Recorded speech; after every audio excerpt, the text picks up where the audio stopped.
Morning students.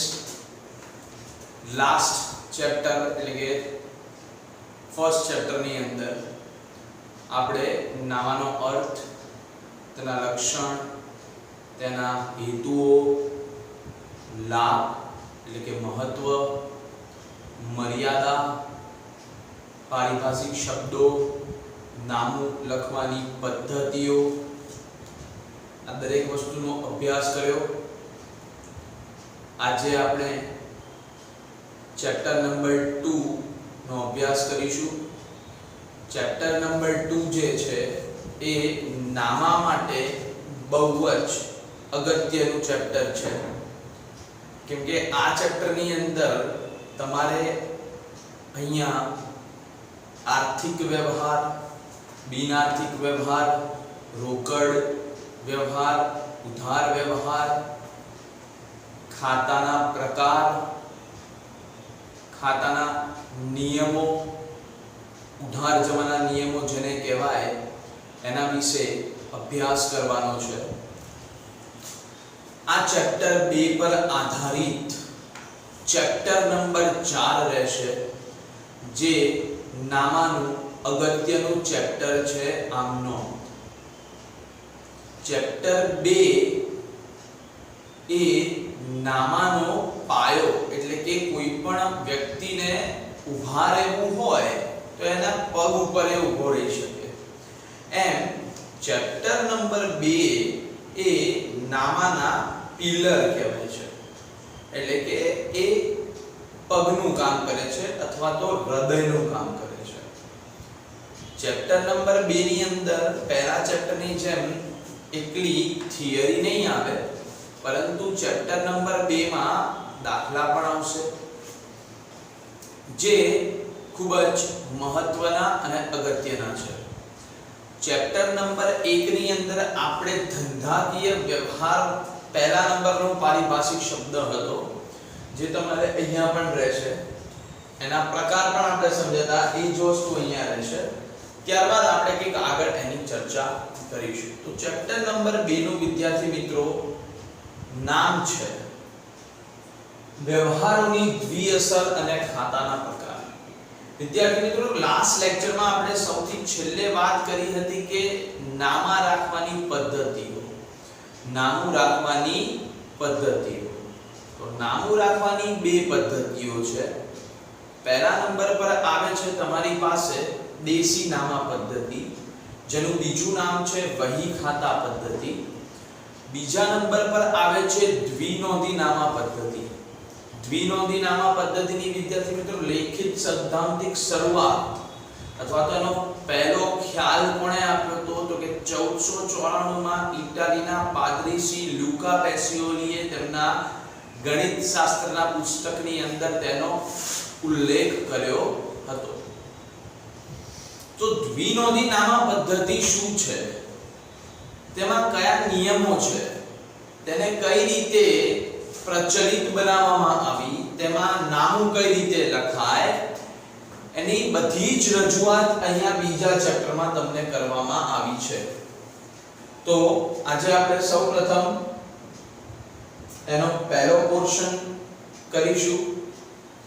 तो સૌપ્રથમ તો આપણે વાત કરીએ કે ધંધાકીય વ્યવહાર શું છે। ધંધાકીય વ્યવહારનો મતલબ, તેનો અર્થ આપણે અહીંયા પહેલા સમજીએ તો કે બે કે તેથી વધુ વ્યક્તિઓ વચ્ચે, બે કે તેથી વધુ વ્યક્તિઓ વચ્ચે ધંધા માટેની વસ્તુઓ કે સેવાની, સ્પષ્ટ શબ્દ અહીંયા ઉપયોગ થયો છે। ધંધા માટેની વસ્તુઓ के सेवानी रोकड़ के उधार में फेर बदली, रोकड़ के उधार में फेर बदली એટલે કે અહીંયા ધંધા આપણે જે ધંધો કરીએ છીએ એ ધંધાની અંદર જે વસ્તુઓ કે સેવા આપણે રાખીએ છીએ એ વસ્તુઓ કે સેવાની ફેર બદલી આપણે ગ્રાહકો સાથે અથવા તો કોઈ બીજા વ્યક્તિઓ સાથે કરવાની છે। જ્યારે એ વસ્તુઓની ફેરબદલી થશે તો એની અંદર મહત્વનો પાસો આ રહેશે કે એ વ્યવહાર રોકડ અથવા તો ઉધારમાં થયેલો હોવો જોઈએ। એને ધંધાકીય વ્યવહાર કહેવાય છે. ફરીથી એક વખત તેની વ્યાખ્યા આપણે સમજીએ તો શું કહે છે? બે કે તેથી વધુ વ્યક્તિઓ વચ્ચે, બે કે તેથી વધુ વ્યક્તિઓ વચ્ચે ધંધા માટેની વસ્તુઓ કે સેવાની રોકડ અથવા તો ઉધારમાં ફેરબદલી. ફેરબદલી એટલે બેટા આપણે શું થાય? આપ લે અથવા તો લેવડ દેવડ. ફેરબદલીનું બીજું નામ આવું પણ કહી શકાય, લેવડ દેવડ, અથવા તો એને આપ લે પણ કહી શકાય. બોલો, એટલે સુધી ખબર પડી ગઈ? ખ્યાલ આવી ગયો? ત્યારબાદ વિદ્યાર્થી મિત્રો, ધંધાકીય વ્યવહાર જે છે એને બે ભાગમાં વહેંચવામાં આવે છે. એને કેટલા ભાગમાં વહેંચવામાં આવે છે? બે ભાગમાં. પહેલો જે છે એને કહેવાય છે આર્થિક વ્યવહાર, બીજો જે છે એને કહેવાય છે બિનઆર્થિક વ્યવહાર. આર્થિક વ્યવહાર અને બિનઆર્થિક વ્યવહાર શું છે આપણે એની વિગતવાર ચર્ચા કરીએ. તો આર્થિક વ્યવહારનો મતલબ શું થાય? એનો અર્થ શું છે? ધંધાના જે વ્યવહારોનું નાણાંમાં મૂલ્ય માપી શકાતું હોય અથવા તો માપી શકાય તેને આર્થિક વ્યવહાર કહે છે. ધંધાના જે વ્યવહારોનું મૂલ્ય નાણાંમાં માપી શકાય તેને આર્થિક વ્યવહાર કહે છે. બીજી આર્થિક વ્યવહારની મહત્વની વસ્તુ એ છે જેનો અહીંયા હાઇલાઇટ કરું છું. આર્થિક વ્યવહારની ચોપડે નોંધ થાય છે. આર્થિક વ્યવહારની ક્યાં નોંધ થાય છે વિદ્યાર્થી મિત્રો? ચોપડે નોંધ થાય છે. એનો મતલબ કે દ્વિનોંધી નામા પદ્ધતિની અંદર જે પણ વ્યવહાર આપણે નોંધીએ છીએ તે બધા જ વ્યવહાર આર્થિક વ્યવહાર હોય છે. તે બધા જ વ્યવહાર આર્થિક વ્યવહાર હોય છે અને આર્થિક વ્યવહારની જ ચોપડે નોંધ થાય છે. તો હવે આપણે બિનઆર્થિક વ્યવહાર શું છે એને સમજીએ. ધંધાના જે વ્યવહારોનું નાણાંમાં મૂલ્ય માપી શકાય નહીં, નાણાંમાં મૂલ્ય માપી શકાય નહીં તેને બિનઆર્થિક વ્યવહાર કહે છે. જે વ્યવહારોને આપણે નાણાંમાં મૂલ્ય માપી શકતા નથી તે વ્યવહારોને બિનઆર્થિક વ્યવહાર તરીકે ઓળખવામાં આવે છે. તો બિનઆર્થિક વ્યવહારની નોંધ ચોપડે થતી નથી. તમને એવું પૂછાઈ શકે કે કયા વ્યવહારો ચોપડે નોંધાતા નથી? તેનો જવાબ આવશે બિનઆર્થિક વ્યવહાર ચોપડે નોંધાતા નથી. આર્થિક વ્યવહારની ચોપડે નોંધ થાય છે, બિનઆર્થિક વ્યવહારની ચોપડે નોંધ થતી નથી. ધંધાકીય વ્યવહારના બે પ્રકાર હતા. પહેલો આર્થિક, બીજો બિનઆર્થિક. હવે વિદ્યાર્થી મિત્રો, બિનઆર્થિક વ્યવહારનો કોઈ સબટાઇપ નથી, કોઈ પેટા પ્રકાર નથી, પણ આર્થિક વ્યવહારના પેટા પ્રકાર છે. એ પેટા પ્રકારમાં પહેલો પ્રકાર આવે છે રોકડ અથવા તો ઉધાર વ્યવહાર. રોકડ અથવા તો ઉધાર વ્યવહાર. અને બીજો પ્રકાર આવે છે આંતરિક અથવા તો બાહ્ય વ્યવહાર. તો પહેલા આપણે આ પ્રકારને સમજીએ. રોકડ અથવા તો ઉધાર પ્રકારની અંદર વ્યવહારની અંદર ત્રણ ભાગ પાડવામાં આવે છે. પહેલો રોકડ વ્યવહાર, બીજો ઉધાર વ્યવહાર, ત્રીજો અન્ય વ્યવહાર. તો સૌપ્રથમ રોકડ વ્યવહાર કોને કહેવાય એને સમજીએ. જ્યારે ધંધાકીય વ્યવહાર થાય છે તે સમયે માલ કે સેવાની શું થાય છે? ફેરબદલી થાય છે. તો જ્યારે માલ કે સેવાની ફેરબદલી થતી હોય તે જ સમયે રોકડની આપલે થાય, રોકડની પણ ફેરબદલી થાય તેને રોકડ વ્યવહાર કહે છે. ધંધાકીય વ્યવહારમાં માલ કે સેવાની ફેરબદલી થાય તે જ સમયે રોકડની પણ ફેરબદલી થાય અથવા તો આપલે થાય તેને રોકડ વ્યવહાર કહે છે. જેની વ્યાખ્યા છે જે વ્યવહારમાં માલ કે સેવાની આપલેના બદલામાં રોકડની આપ-લે તે જ સમયે થાય છે તેને રોકડ વ્યવહાર કહે છે.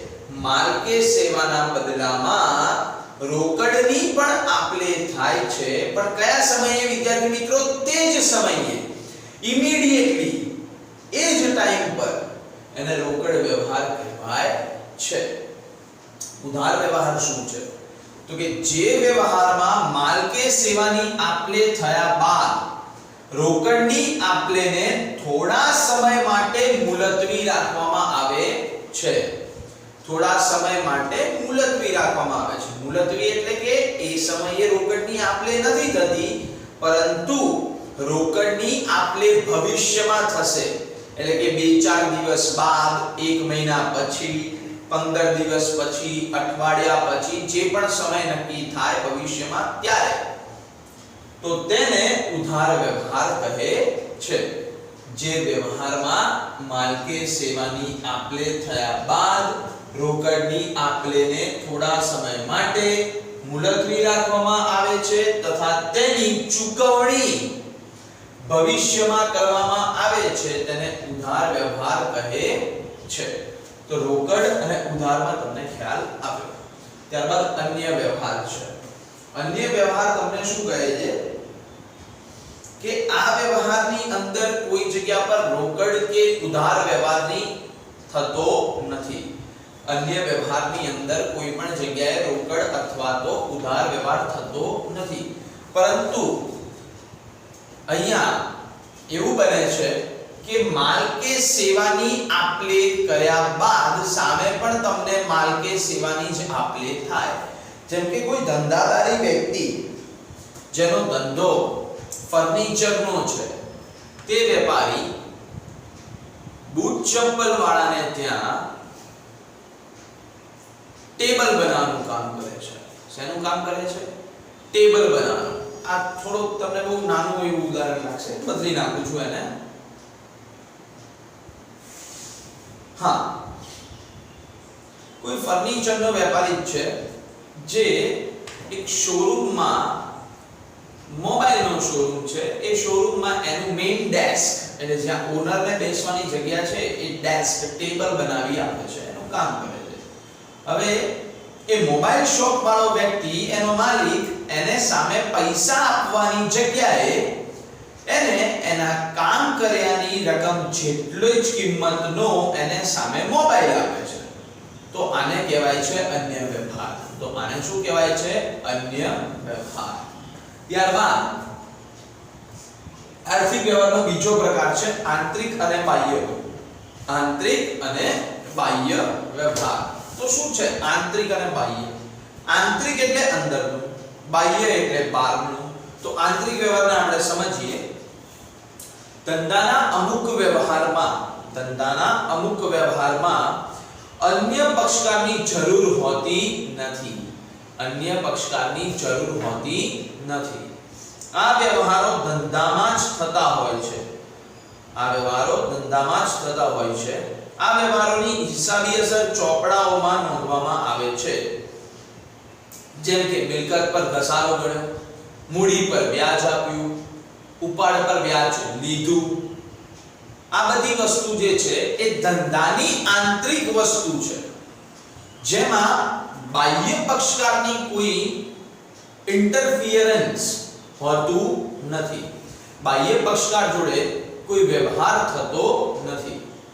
તો તેવા સમયે તેને આંતરિક વ્યવહાર તરીકે ઓળખવામાં આવે છે. બાહ્ય વ્યવહાર શું છે? બાહ્ય એટલે બહારનું. ધંધામાં અન્ય પક્ષકારો સાથે જે વ્યવહાર થાય છે, અથવા તો ધંધાની અંદર જે વ્યવહારો ધંધાની બહારના પક્ષકાર સાથે થાય છે, તેને બાહ્ય વ્યવહાર કહે છે. તેને બાહ્ય વ્યવહાર કહે છે. જેમ કે ગ્રાહકોને માલનું ઉધાર પર વેચાણ કરવું, બેંક પાસેથી લોન લેવી, કોઈને ઉછીના નાણાં આપવા, પગાર ચૂકવવો. આ બધી વસ્તુઓ ધંધાની બાહ્ય વ્યક્તિઓ સાથે સંકળાયેલી છે. તેને ધંધાના બાહ્ય વ્યવહાર તરીકે ઓળખવામાં આવે છે. તમારે અહીંયા આ ત્રણ વસ્તુનો અભ્યાસ કરવાનો છે. આંતરિક અને બાહ્ય વ્યવહારનો અભ્યાસ કરવાનો નથી, એ ખાલી તમને સમજૂતી માટે જ આપેલ છે. તો સૌપ્રથમ બીજા ચેપ્ટરમાં આપણે સૌપહેલા ધંધાકીય વ્યવહારની વ્યાખ્યા જોઈ. ધંધાકીય વ્યવહારના બે પ્રકાર છે, આંતરિક અને બિનઆર્થિક. ધંધાકીય વ્યવહારના બે પ્રકાર છે, આર્થિક અને બિનઆર્થિક. આર્થિક વ્યવહારના બે પેટા પ્રકાર છે, જેમાં પ્રથમ નંબર પર આવે છે રોકડ વ્યવહાર અથવા તો ઉધાર વ્યવહાર, બીજા નંબર પર આવે છે આંતરિક અથવા તો બાહ્ય વ્યવહાર. રોકડ અને ઉધાર વ્યવહારના ત્રણ પેટા પ્રકાર છે, જેમાં પહેલા નંબર પર છે રોકડ, ઉધાર અને અન્ય. આર્થિક અને બાહ્ય વ્યવહારના બે પ્રકાર છે, આંતરિક અને બાહ્ય. ત્યારબાદ હવે આપણે આગળ વધીશું. આપણે ઉદાહરણ નંબર 1 કરીશું, જેની અંદર તમને વ્યવહાર આપેલા છે.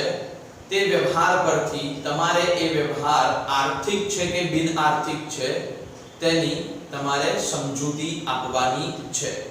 તો હવે આપણે ઉદાહરણ 1 ચાલુ કરીએ છીએ. તમારી ચોપડી તમે જોડે રાખજો અને તેને ધ્યાનપૂર્વક સમજજો. બરાબર છે?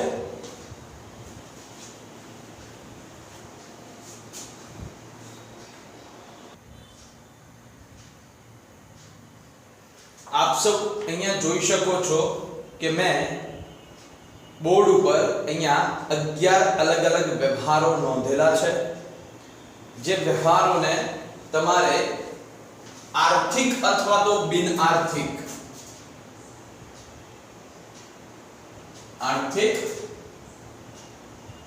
અથવા તો બિન આર્થિક છે, આર્થિક છે અથવા તો બિન આર્થિક છે તે તમારે નક્કી કરવાનું છે. તથા આર્થિક છે પણ કેમ છે તેનું કારણ, અથવા તો બિન આર્થિક છે તો કેમ છે તેના કારણ સાથે અહીંયા તમારે એને સમજાવવાનું છે. આ એક દાખલો છે, આ એકાઉન્ટનો દાખલો છે. એકાઉન્ટના દાખલા આ રીતના હોય, ગણિત જેવું આમાં હોતું નથી. આ દાખલો સ્ટાર્ટ કરતા પહેલા આપણને પૂરી રીતે ખબર હોવી જોઈએ કે આર્થિક વ્યવહાર કોને કહેવાય અથવા તો બિન આર્થિક વ્યવહાર કોને કહેવાય. આર્થિક વ્યવહારની વ્યાખ્યાને આપણે ફરીથી એક વખત રિપીટ કરીએ તો શું કહે છે કે જે વ્યવહારોનું અથવા તો જે ધંધાકીય વ્યવહારોનું નાણાંમાં મૂલ્ય માપી શકાતું હોય અથવા તો આંકી શકાતું હોય તેને આર્થિક વ્યવહાર કહે છે. તથા તેની ચોપડે નોંધ થાય છે. બિન આર્થિક વ્યવહાર એટલે જે વ્યવહારોનું નાણાંમાં મૂલ્ય માપી શકાતું નથી અથવા તો આંકી શકાતું નથી તેને બિન આર્થિક વ્યવહાર કહે છે. સૌપ્રથમ વિદ્યાર્થી મિત્રો આપણે અહીંયા પહેલા નંબરના ઉદાહરણની અંદર જોઈએ તો આપણને હેડિંગ આપેલું છે, નીચેના વ્યવહારો આર્થિક છે કે બિન આર્થિક તે જણાવો તથા તેનું કારણ સ્પષ્ટ કરો. આર્થિક છે કે બિન આર્થિક છે એ તમારે કહેવાનું છે તથા તેનું કારણ આપવાનું છે. તો સૌપ્રથમ પહેલા નંબરના વ્યવહારને જોઈએ તો વ્યવહાર શું છે? 10,000 ની મિલકત ખરીદી. શું ખરીદ્યું વિદ્યાર્થી મિત્રો? તમે મિલકત. હવે જ્યારે તમે મિલકત ખરીદશો તે સમયે શું થશે? રોકડા રૂપિયા અત્યારે આપવા પડશે અથવા તો ભવિષ્યમાં આપવા પડશે. તમે એની એક કિંમત નક્કી કરો છો. કેટલા રૂપિયાની મિલકત છે? 10,000 રૂપિયાની મિલકત, જેના રૂપિયા તમે અત્યારે ફિલહાલ આપી દેશો અથવા તો ભવિષ્યમાં આપશો. તેથી તેને કયો વ્યવહાર કહેવામાં આવે છે? આર્થિક વ્યવહાર કહેવામાં આવે છે. આ તમારી પાસે થશે આર્થિક વ્યવહાર. એનું કારણ શું છે? તો કે મિલકત ની સામે રોકડની ચૂકવણી થાય છે. શું થાય છે બેટા? મિલકતની સામે રોકડની ચૂકવણી થાય છે. રોકડાને તો નાણાંમાં માપી શકાય ને, તેથી તેને આર્થિક વ્યવહાર કહે છે. બોલો, ખ્યાલ આવી ગયો? બરાબર. ત્યારબાદ બીજું 12000 ની મિલકત રાધા પાસેથી, શાખનો મતલબ થાય ઉધાર, શાખનો મતલબ શું થાય ઉધાર, પર ખરીદી. ઓકે, તો આ પણ તમારી પાસે આર્થિક વ્યવહાર જ છે, કારણ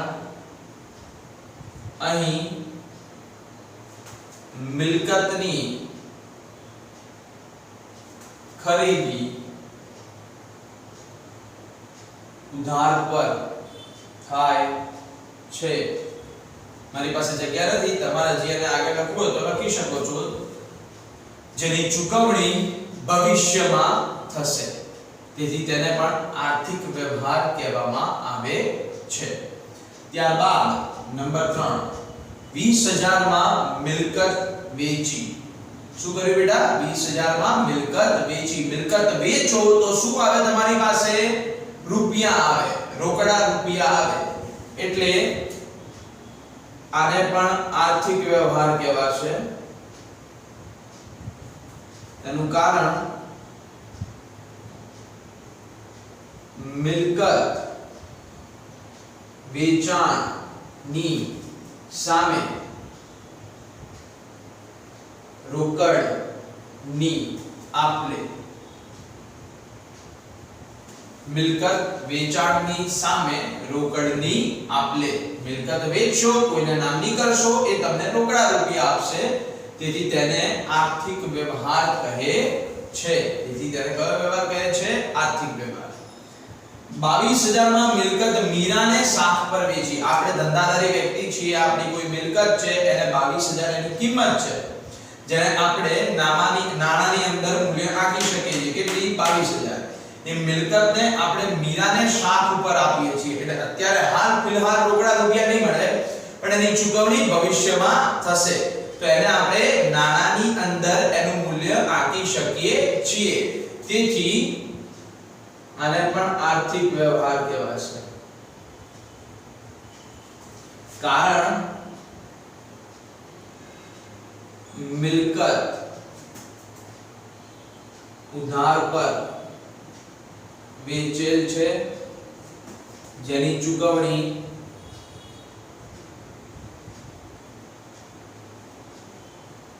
ભવિષ્યમાં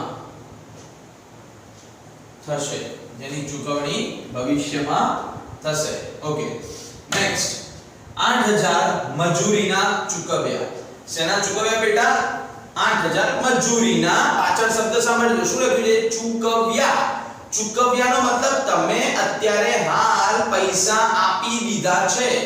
કેટલા આપી દીધા? 8000. કયા કારણથી આપ્યા? મજૂરીના. હવે 8000 રૂપિયા તમે મજૂરી ચૂકવો છો, એનો મતલબ કે રોકડા રૂપિયા તમે ચૂકવો છો. અત્યારે હાલ રોકડા રૂપિયા ચૂકવો તો એ કિંમતને તમે નામાની અંદર નાણામાં માપી શકો છો. તેથી તેને કયો વ્યવહાર કહેવામાં આવશે? આર્થિક વ્યવહાર.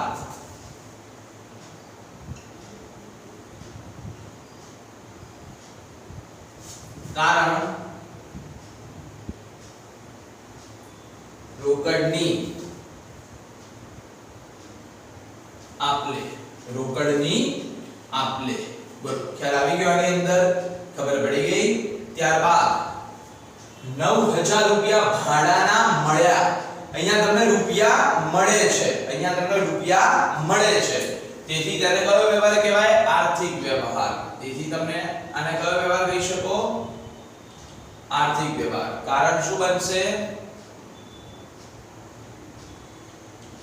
રોકડની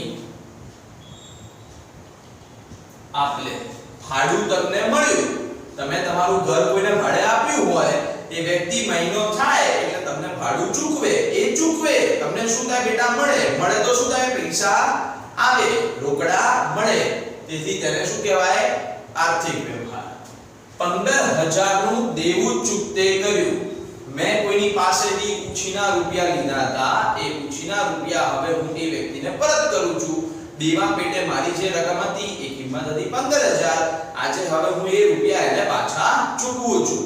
ચૂકતે કર્યું એટલે એનો મતલબ એવો થાય કે તમે 15000 રૂપિયા એને રોકડા ચૂકવી દીધા છે.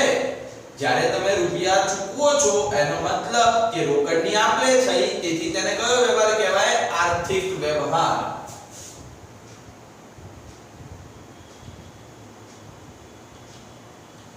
કારણ શું બનશે? દેવું ચૂકતે કર્યું. દેવું ચૂકતે કર્યું. ઓકે, નેક્સ્ટ 18,000 નું લેણું. લેણું એટલે આપણને મળવાની રકમ. પરત મળ્યું. પરત મળ્યું એટલે એ રૂપિયા હવે આપણને મળી ગયા. મેં કોઈને પૈસા આપ્યા હતા પણ એને મને અત્યાર સુધી એ રૂપિયા આપ્યા નથી. આજે હવે એ રૂપિયા મને મળે છે. એને મને એ રૂપિયા પરત કર્યા છે. એટલે આને પણ કયો વ્યવહાર કહેવાય વિદ્યાર્થી મિત્રો? આર્થિક વ્યવહાર. નું કારણ શું બનશે? લેણું પરત મળ્યું અથવા તો લેણું રોકડમાં મળ્યું.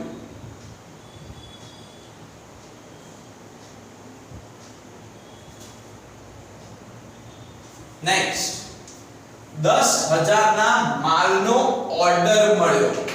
તમે ધંધો કરો છો, તમે ધંધાદારી વેપારી છો, તમને કોઈ વ્યક્તિ આવીને કહી ગયો હું તમારી પાસેથી 10,000 રૂપિયાનો માલ ખરીદીશ. માલ ખરીદ્યો નથી, માલ ખરીદીશ. એટલે હજી એ વ્યક્તિ તમને કહીને જાય છે કે હું તમારી પાસેથી માલ લઈશ, તમને ઓર્ડર આપે છે.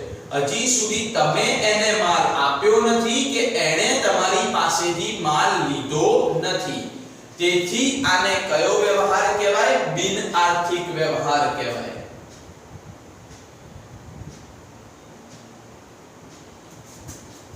બિન આર્થિક વ્યવહાર. કારણ માલની આપ-લે થતી નથી. માલની આપ-લે થતી નથી. આઈને ખાલી તમને ખાલી એને જણાવ્યું છે.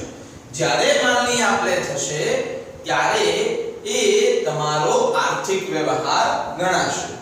ચલો તેની પછી નેક્સ્ટ એની પછી છે એક મિલકત ખરીદવાનું આયોજન કર્યું. હું ધંધાદારી વ્યક્તિ છું, મારે મારો ધંધો વિકસાવવો છે, તેથી મારે મારા જ કોમ્પ્લેક્સમાં બાજુની દુકાન મારે ખરીદવી છે. હવે હું ખાલી વાત કરું છું અથવા તો એનું આયોજન કરું છું કે મારે એ દુકાન ખરીદવા માટે મારે શું કરવું પડે. હજી મેં દુકાન ખરીદી નથી કે હજી એ દુકાન મારી થઈ નથી. હજી હું એને ખરીદવા માટેનું વિચારું છું, આયોજન કરું છું. તેથી તે કયો વ્યવહાર થાય? બિન આર્થિક વ્યવહાર. બિન આર્થિક વ્યવહાર. ત્યારબાદ વેચાણ વધારવા માટે સેલ્સમેનો સાથે ચર્ચા વિચારણા કરવા મીટિંગ ગોઠવી. મારા ધંધાનું વેચાણ મારે વધારવું છે. એ વેચાણ વધારવા માટે મારે મારા સેલ્સમેન જોડે શું કરાવવું જોઈએ અથવા તો એમના માઇન્ડમાં કોઈ નવા પ્લાનિંગ છે, કોઈ એવા આયોજન છે કે જેને હું મારા ધંધામાં ઇમ્પ્લિમેન્ટ કરીને મારા ધંધાના વેચાણને વધારી શકું. એના માટે મારે એ લોકો જોડે ચર્ચા વિચારણા કરવા માટે હું મીટિંગ ગોઠવું છું. હવે એ વ્યક્તિઓ મારે ત્યાં કામ કરે છે અને હું એમની પાસે મીટિંગ ગોઠવું તો એ ક્યાં કોઈ વ્યવહાર છે જ. એમાં ક્યાં કોઈ જગ્યાએ નાણાંની આપ-લે થાય છે, એમાં ક્યાં કોઈ જગ્યાએ માલ કે સેવાની આપ-લે થાય છે. જે ના થતા હોવાથી આને પણ કયો વ્યવહાર કહેવાય વિદ્યાર્થી મિત્રો? બિન આર્થિક વ્યવહાર.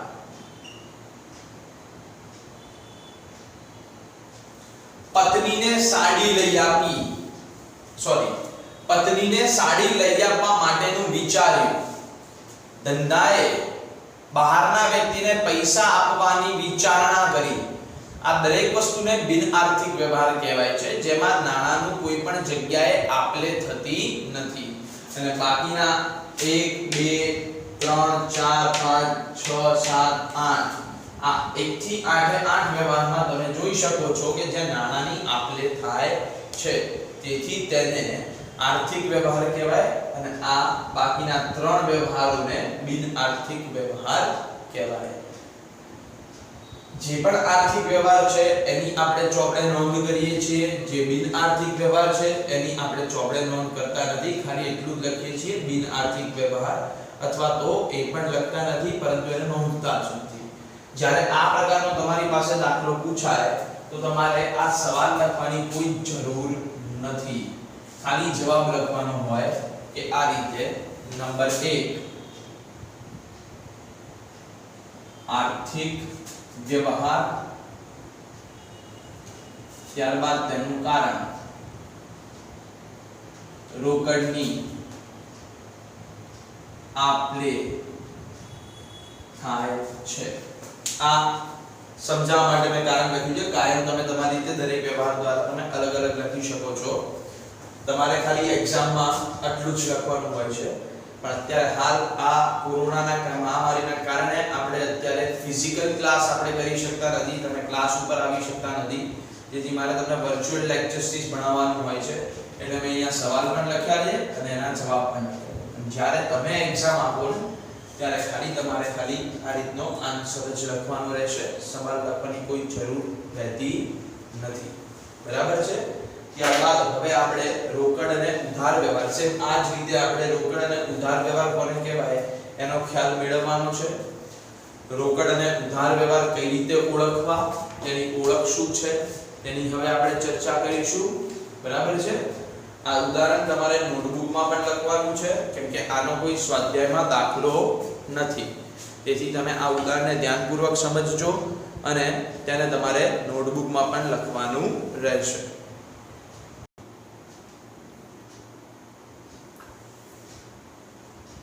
આપ સૌ જોઈ શકો છો અહીંયા રોકડ અને ઉધાર વ્યવહારની ઓળખ માટેના મેં અમુક પોઈન્ટ્સ લખ્યા છે, જેને તમારે ધ્યાનપૂર્વક સમજવાના છે અને તેના ઉપરથી તમારે આ ઉદાહરણ નંબર 2 ના વ્યવહારો લખ્યા છે તેમાં તમારે રોકડ છે કે ઉધાર તેને ઓળખવાના છે.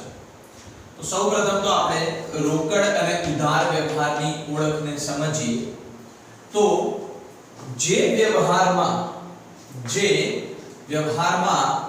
રોકડ શબ્દનો સ્પષ્ટપણે ઉલ્લેખ થયો હોય, જે વ્યવહારમાં રોકડ શબ્દનો અથવા તો બેંક અથવા તો ચેક, અહીંયા રોકડનો મતલબ બેંક અને ચેક પણ તમારે સમજવાનો જ છે. તેથી ફરી વખત આપણે એને રિપીટ કરીએ તો જે વ્યવહારમાં રોકડ શબ્દનો સ્પષ્ટપણે ઉલ્લેખ થયો હોય અથવા તો બેંક શબ્દનો કાં તો ચેક શબ્દનો ઉલ્લેખ થયો હોય તે વ્યવહારને રોકડ વ્યવહાર કહેવાય. તે વ્યવહારને કયો વ્યવહાર કહેવાય વિદ્યાર્થી મિત્રો? રોકડ વ્યવહાર. બોલો, ખબર પડી ગઈ? જે વ્યવહારમાં રોકડ શબ્દનો સ્પષ્ટપણે ઉલ્લેખ હોય તેને રોકડ વ્યવહાર કહેવાય. નંબર 2, જે વ્યવહારમાં રોકડ શબ્દનો તથા વ્યક્તિના નામનો ઉલ્લેખ ન હોય. વિદ્યાર્થી મિત્રો, વ્યક્તિનું નામ એટલે કે તમારું નામ ભાવેશ છે, મહેશ છે, જયેશ છે, એ તો તમને ખબર પડી. પણ અહીંયા કૃત્રિમ વ્યક્તિઓ પણ હોય છે. કૃત્રિમ વ્યક્તિઓ એટલે માનવ સર્જિત વ્યક્તિ, એટલે કે આપણે જેમ હાલતા ચાલતા ના હોય, કોઈ દુકાનનું નામ હોય, જય Ambe seasonal store, Gyan Ganga classes, Yash bank, state bank of India, Bharat petroleum, Shreeji furniture mart, Roman sports, Domino's pizza, આને દરેકને વ્યક્તિનું નામ કહેવાય. અને અહીંયા ધંધાકીય એકમને એક વ્યક્તિ તરીકે જ દરજ્જો આપવામાં આવે છે. એટલે કે બીજા નંબરમાં એવું લખેલું છે, જો વ્યવહારમાં રોકડ શબ્દનો સ્પષ્ટપણે ઉલ્લેખ ન હોય તથા વ્યક્તિના નામનો ઉલ્લેખ ન હોય તો પણ તેને તમારે રોકડ વ્યવહાર ગણવાનો. કયો વ્યવહાર ગણવાનો? રોકડ વ્યવહાર.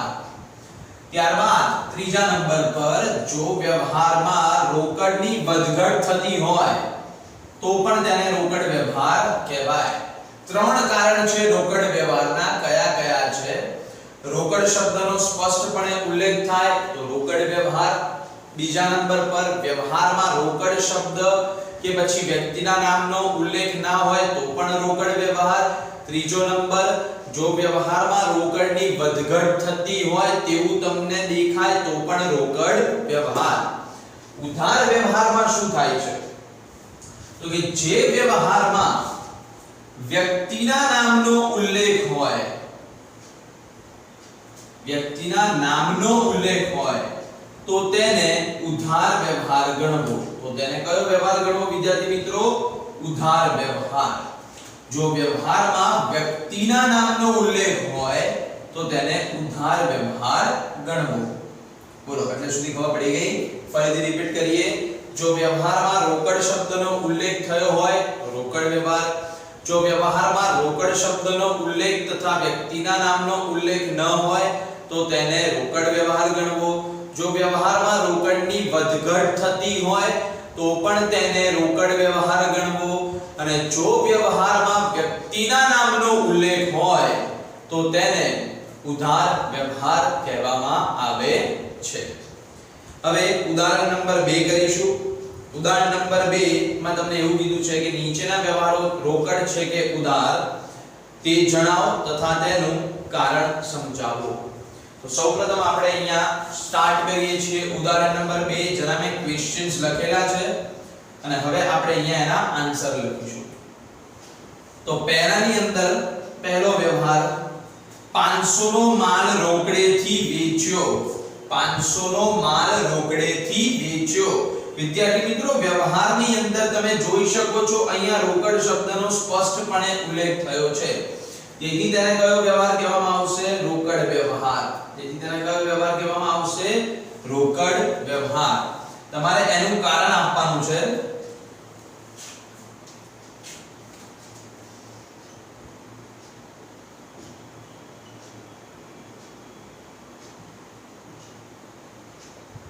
તમારે એનું કારણ આપવાનું છે. તો કારણ શું થશે?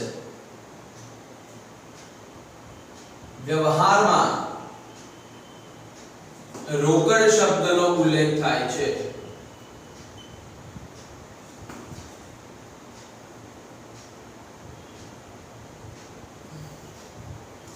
વ્યવહારમાં રોકડ શબ્દનો ઉલ્લેખ થયો છે તેથી તેને રોકડ વ્યવહાર કહેવાય.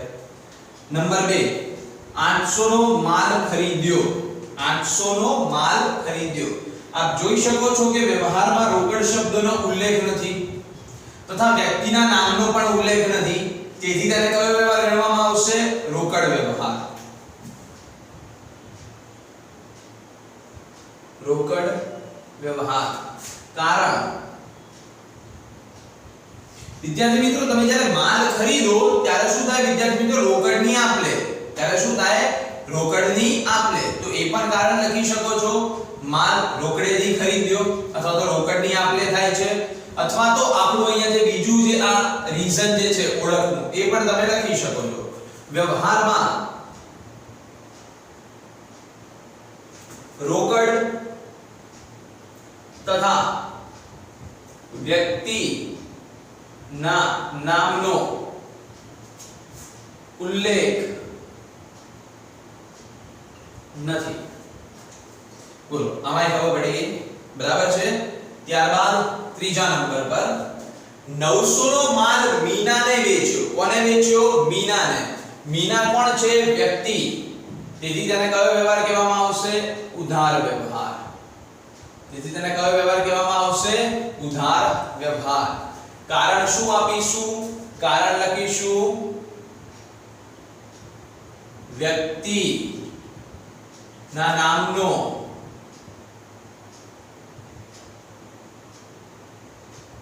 ઉલ્લેખ થયો છે.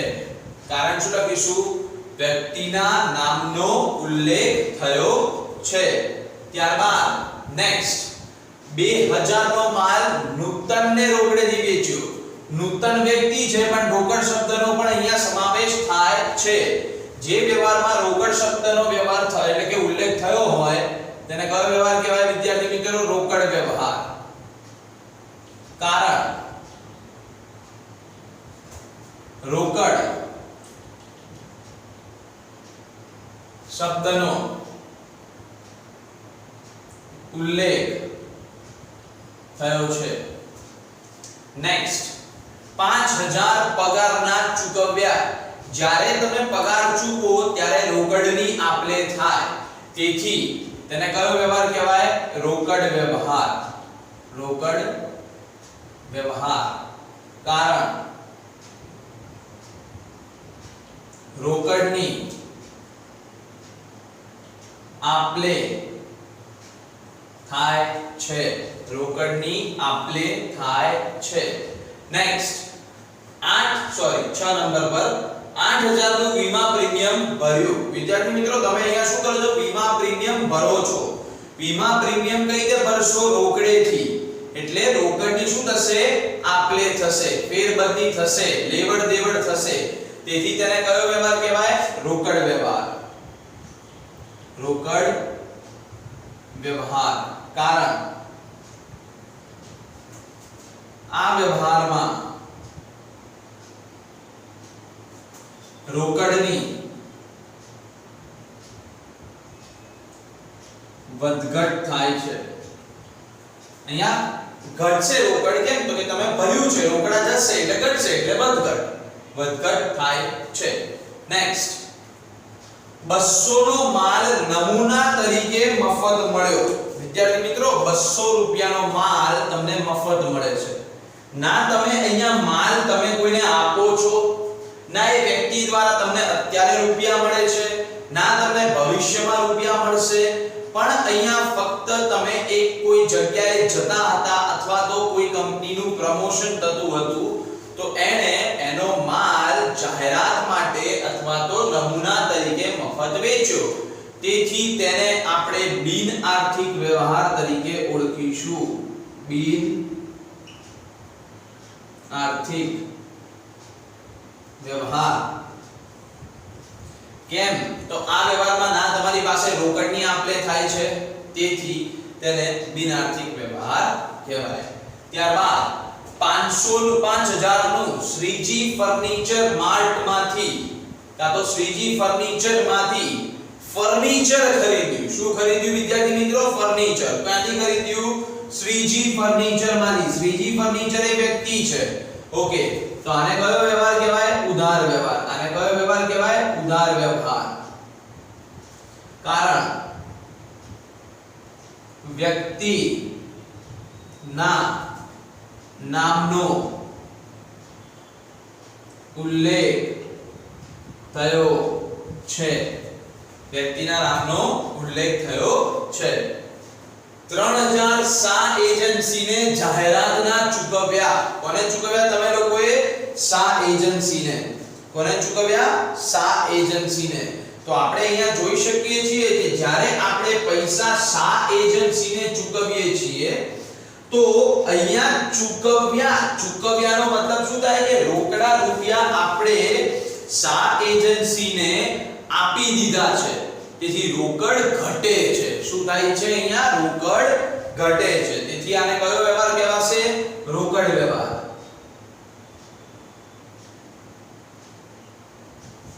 કારણ રોકડની વધઘટ થાય છે. કારણ શું રહેશે? રોકડની વધઘટ થાય છે. ત્યારબાદ 3200 કમિશન મળ્યા. 3200 રૂપિયા કમિશનના મળ્યા. જ્યારે તમને કમિશન મળે છે ત્યારે તમે રોકડા રૂપિયા તમને મળશે, તેથી કયો વ્યવહાર થશે? રોકડ વ્યવહાર. રોકડ વ્યવહાર. કારણ રોકડ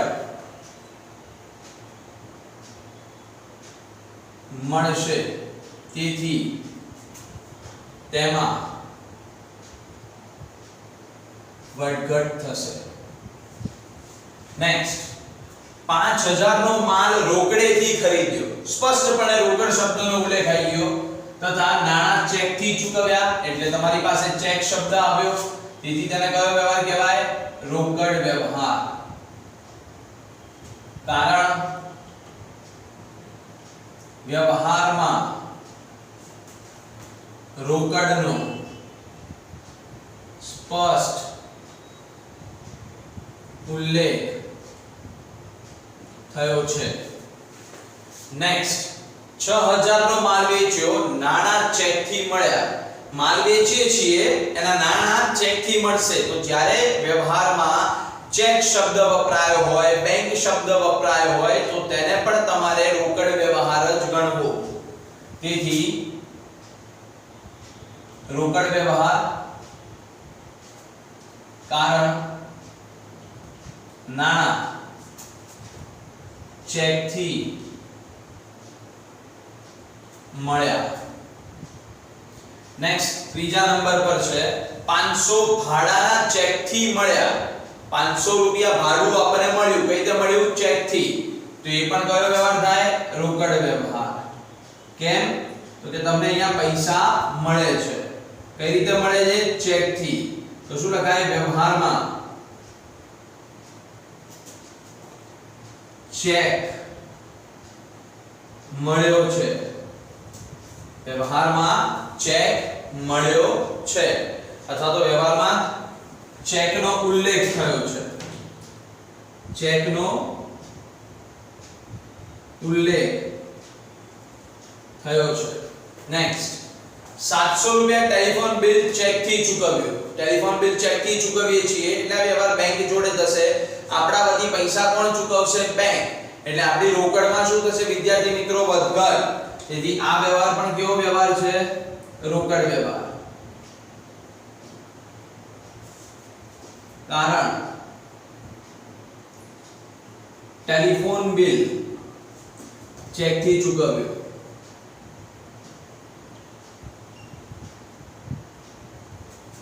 નેક્સ્ટ લક્ષ્મીબેન ને તેમના લેણા પેટે 3000 નો ચેક આપ્યો.